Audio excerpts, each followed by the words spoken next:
இதை மேற்கொண்டாதான் வாழ்க்கை சிறக்கும், எந்த விதமான பிரச்சனையும் இருக்காது. இல்லைனா பிரச்சனைகள் வந்துட்டே இருக்கும். ஒரே ஒரு ஒரு அசௌகரியமான ஒரு சந்தர்ப்பங்கள்லாம் இருக்கும். ஒரு ரெஸ்ட்லெஸ்ஸாக ஃபீல் பண்ணுவீங்க. உடம்ப போட்டு பாடாப்படுத்தும். இந்த மாதிரிலாம் நடக்குங்க. என்னங்க அப்படி பயமுறுத்துறீங்க? நான் பயமுறுத்தலைங்க. இதான் உண்மை. சயின்ஸாவே சொல்கிறேன் நான். குலதெய்வம்ன்றது வந்து நம்மை காக்கும் அரண். நம் குலத்தை காக்கும் தெய்வங்கள். அதனால தான் குல தெய்வம் என்று பெயர். ஆகவே குலதெய்வங்களை வழிபட வழிபட வழிபட வழிபட மற்ற தெய்வங்களுக்கு அப்புறம் நீங்கள் போய் கோவிலில் போய் கும்பிடுங்க. என்ன பிரார்த்தனைனா நீங்கள் செய்யுங்க. ஆனால் குலதெய்வ வழிபாட்டை மேற்கொள்ளாமல் எந்த வழிபாடு மேற்கொண்டாலும் அது பலன் தராது என்பதை உறுதிபட தெரிவித்துக் கொள்கிறேன்.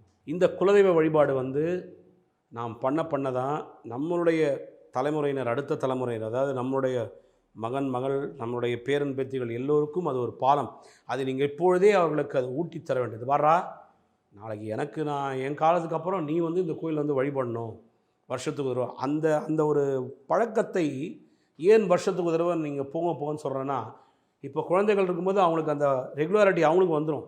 அவங்க பெரியவனே ஐயோ ஆண்டவா குலதெய்வம் கோயிலுக்கு போயிடணும்பா, நம்ம அப்பா அம்மா சொல்லியிருக்காங்க அப்படின்னு அவங்களுக்கும் ஒரு அந்த ஒரு பழக்கத்தை கொண்டு வரும் வகையிலே இந்த குலதெய்வ வழிபாட்டினை மேற்கொள்ள வேண்டும். ரொம்ப ரொம்ப எசென்ஷியல்.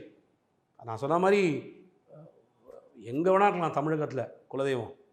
தஞ்சாவூர் புண்ணியலூர் மாரியம்மனாக இருக்கலாம், தஞ்சாவூர் பிரகதீஸ்வரராக இருக்கலாம், கும்பகோணத்தில் இருக்கலாம் அவங்க குலதெய்வம். ஒரு சின்ன கிராமத்தில் கூட குலதெய்வம் இருக்கும்.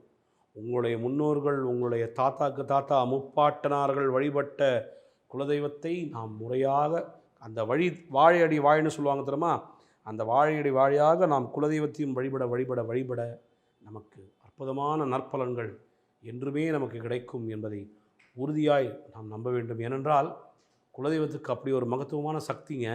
வீட்டில் எல்லா பிரச்சனைகளையும் சால்வ் ஆகிடும். வீட்டில் எல்லா தரித்திரமும் போயிடும். குலதெய்வத்தை வழிபட்டு பாருங்களேன். நீங்கள் வருஷம் அந்த ப்ரேயரை ரெகுலராக பண்ணுங்கள். பிரார்த்தனை செய்ய செய்ய உங்களுக்கு கஷ்டன்றதே இருக்காது வாழ்க்கையில். கர்மா தனிங்க. அது நம்ம சும்மா உடம்பு கொஞ்சம் நோகாமல் கஷ்டப்படுறோம், அது பண்ணுறோம், சுகவீனம் இருக்குன்றது அது நித்திய கர்மா அது. ஆனால் இதனுடைய தாக்கம் மிகப்பெரிய அளவில் இல்லாமல் நம்மை காப்பாற்ற இருக்கும் ஒரே சக்தி நமது குலதெய்வம். இன்றைக்கி அப்பா அம்மாவுக்கு தெரிலனா நீங்கள் போய் அவங்க நச்சரிங்க. அம்மா குலதெய்வம் எதுவும் கண்டுபிடிக்கும், உனக்கு தெரியலையா, உன்னுடைய பிறந்த டைமை கொடு, உன்னுடைய இதை கொடு, அப்பாவுடைய ஜாதகத்தை கொடு, அது மூலமாக கண்டுபிடிக்கலாம் அப்படின்னு சொல்லி ஜோதிட சாஸ்திரம் மூலமாக உங்களுடைய குலதெய்வத்தை நீங்கள் அறிய முடியும். குலதெய்வ வழிபாடு மிகவும் சாலச்சிறந்தது, மிகவும் முக்கியமானது. நம்முடைய வாழ்க்கையின் ஒரு முக்கிய அங்கம் குலதெய்வ வழிபாடு.